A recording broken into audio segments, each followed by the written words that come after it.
Lagos State House of Assembly Majority Leader Sanai Agumbiade has said that the hoodlums who invaded his home in Ikorodu on Friday, October 23rd, were sponsored to assassinate him.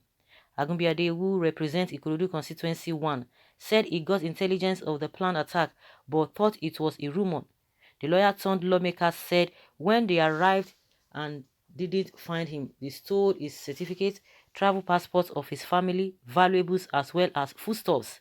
Sharing his experience in a post on his Twitter handle, Soba Agubiade said the attackers were not #census protesters. The nation recalls that prior to the attack, messages had been circulating on social media that COVID-19 palliatives were being hoarded at a property at Igbogbo, Ikorodu, belonging to Team SOB, the lawmakers' political group. A similar message on Thursday led to the looting of a Lagos state government warehouse at Mazamaza, where COVID-19 palliatives were stored. Agubiade explained his side of the story in a series of tweets titled, "The violent attack on my house. Thank you, Ikorodu." He said, "To God be the glory that the violent attack on my house on Friday 23rd October and the massive destruction of everything therein did not record any fatalities. I got intelligence reports that they plan to exterminate me early enough, but I took it as unfounded rumors. More so, I was not ready to have security operatives around lest lives be lost. I trusted in God's plan for my life. But to those that masterminded and sponsored the carnage for nothing other than political vendetta, I say thank you. We know ourselves in Ikorodu, but God reigns supreme. God will repay every hands involved in the attack in appropriate portion. I am happy to be alive to witness the 2020 anniversary of my birthday on Sunday 25th October. The plan of detractors to delete me before my birthday has failed. To God be the glory." Let it be noted that at the peak of COVID-19 pandemic, I personally distributed palliatives to my constituents more than 3 times at my personal expense, and recently my team also shared palliatives to very indigent residents of Ikorodu. All this and many more of efforts aimed at taking care of my constituents and public knowledge, as we have a way of ensuring open nomination of beneficiaries. And for my birthday on the 25th October 2020, I have sent out through my media team notice of my intention to give support to 50 widows who have already been nominated by different groups in a program, Christian Widows Might for Widows, and also distribute to some vulnerable and indigent individuals across the 3 local councils of my constituency. Some palliative materials donated by the state and federal government as well as myself. Those are the materials stolen from my house yesterday. Alhamdulillah. My service to Ikorodu since my teenage years up to this present time is already treasured by posterity and remain immutable. God knows I do not deserve the treatment meted on me by the perpetrators of this politically motivated attack and their sponsors, but I seek solace in God. It is a truism that no one will attack the property of a madman, but people of reckoning always suffer vilification. The barbaric event of Friday is though shocking, but like a dolphin which is happy even in the middle giant waves and horrible storm. I am stable, and my faith in the mercy and grace of God is very fast. For certain, the looters are not #census protesters, because the youth in Ikorodu engaged in a very peaceful and well-coordinated protest. The perpetrators of the attack on my house are a group of assailants on a mission targeted at my life. They stole my certificates and traveling passports of my family. They emptied my wardrobe and that of my wife and went with other valuables. Pure broad day robbery. But we thank God, Nigeria politics is indeed very profitable. Ikorodu, you have done well for me. I thank you.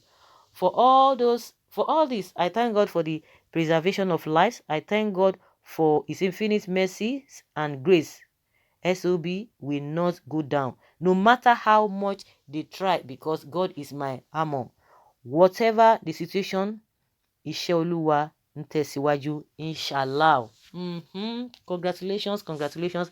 Nobody deserves to get any form of treatment. And if you are pained like this, but thank God, just like I said, and congratulations for your birthday or your anniversary, whatever, that you are alive to testify to this. But if you are pained and you are hurt with this whole thing, then how much more? That's why we say some people do not have conscience. How much more if you can put yourself in the position of the people, the masses, the people on the street? You know, when you are moving, you know, when you go to Ikorodu, you know, we know all of those places.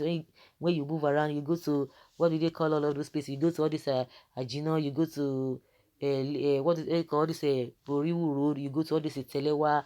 You go to all those Ireshe, all of those places. You know, when you see people, you just go to all those that garage, that area where they have that market. You see people. You see people just wandering. People who are who are suffering on the street. You see how people are looking there. You go to all those you know, it's part of it. All those Odogiyan, all those what is it called?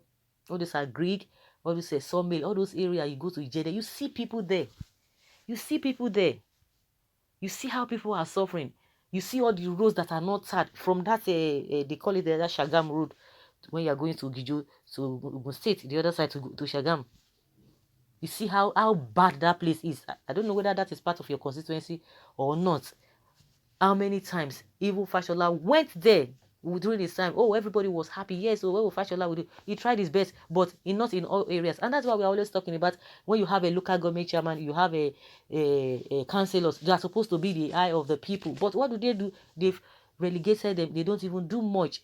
So if people can be suffering and you just got this I call it little discomfort, little unrest. That is what I see about it, because all of those things you will get it back. But what of the people who are living in perpetual pain, perpetual hunger? They are living in hunger. They are living in perpetual poverty, unless maybe something drastic will happen. What about those people that do not have hope? Because you as a lawmaker, you have hope, very, very high hope. But it's a good thing that he's trying. He cleared it that they are not hashtag #EndSARS protesters. They all know it. They know it that the people who are associated with a #EndSARS protest, the protesters, they are very, very matured people, and that is what that was what hit these politicians so hard. They never believed it that these people could really be coordinated, because they just believe that the youth, majority of the youth, are just focusing on entertainment. But the rate at which these people, everybody came together, kudos to everybody. For all well-meaning Nigerians, for those who have the interest of other people, those who want good governance, kudos to them. Not those who are always supporting the government that is always against the people through their actions and their policies. So kudos to them. So if you could have this little discomfort, then if you have conscience, be able to put yourself in the positions of these other people, and you see what they are going through every day. Though it's painful. It's painful. Just your one within a think of an eye, you overcome it. But all of the rest people, are they going to overcome it? That's it. Well, no one stole your certificate. This is a lie to cover up your fake certificate with affidavits. Politicians with fake results. You can imagine.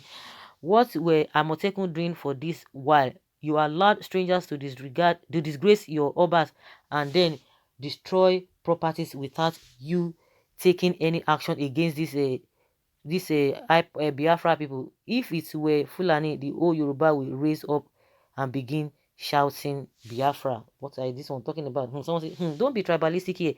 Who told you it's Igbo? When all your area boys are doing their things, please stop it there. We want one Nigeria, please. You can imagine. So all the Agberos, all the miscreants in this thing, all the area boys, they are not the one. They are now all of a sudden from the southwest now. All those Agberos now, they are now they've repented. That is what they are trying to tell us. All those tricks will not. It will work. If you like, call the king or the Eze of Ndigbo. If you like, call their name. It's not. It has nothing to do with them, because it is clearing and glaring to everybody. The people within, they are the ones that did all of those things. Everything. That means all the incident that happened in Lagos now. It's as a result of a IPOB members. God will help you guys.